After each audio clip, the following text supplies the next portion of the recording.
Hi guys, so in the last session we have seen a basic overview about the different TestNG listeners. So these are the commonly used TestNG listeners. So in this session we will see how we can use iSuite listener with some practical example. So if you want to perform some action when TestNG suite start, then we can implement this method. Okay, we can override this method from this listener, and after finishing of your TestNG suite, you can perform any action if you want using this on finish method. So now let's see how we can implement and use this iSuite listener with example. So let's consider this example. Let's say I have this database test. Okay, so this contains different TestNG methods. So here I am simply going to run some DB queries. So I am going to run insert query, then update query, or delete query, or run select query.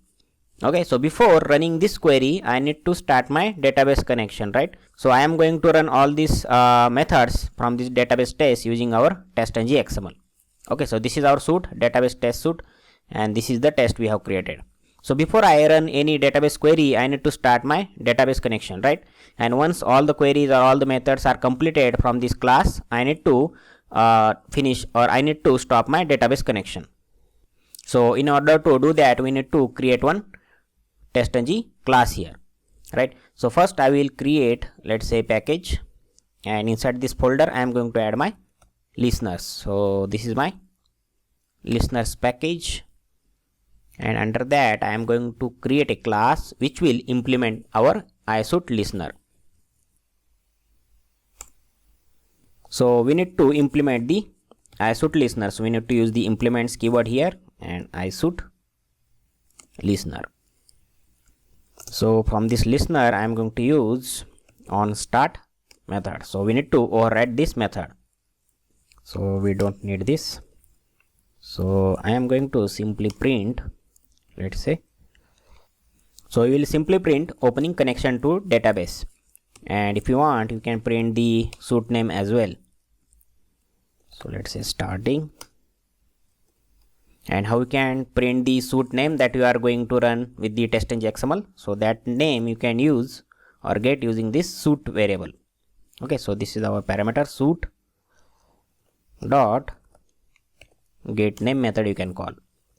Okay, so using this get name method you will get the name of our TestNG suite, that is database test suite. So another method we need to override, that is on finish.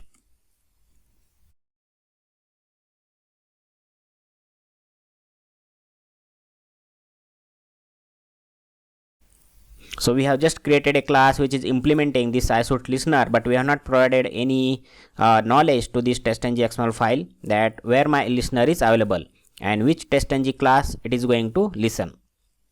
So that TestNG listener information you can provide from the TestNG XML file, or another way is to provide that information from the TestNG class itself, which is going to use that listener. So first let's use the XML. So after the suite tag we need to use this listener tag, and here we need to provide our listener. So this is my first listener, then class name. So here we need to provide our fully qualified name where my listener class is available. So it is available under the my listeners, and this is our class name. So my listeners dot, this is the class. Okay, so we have created a TestNG XML file, and for this TestNG suite, database test suite, this is the listener we are going to use. Okay, so this is the information we have provided in the TestNG XML file, and this is the TestNG class from which we are going to run our TestNG methods. So let's run this now. So as per our configuration, it should first run on start method from the listener, and at the end on finish method. So here you can see it has executed on start method first, and at the end it has executed the on finish method. So instead of XML file, let's give the information from the TestNG class itself now. So comment this. So go to the TestNG class which you want to run. So here we need to use the listeners attribute. Okay, and in the bracket we need to provide our class name. This is our class name. Okay, so dot class you need to add. So let's again run the test.xml file.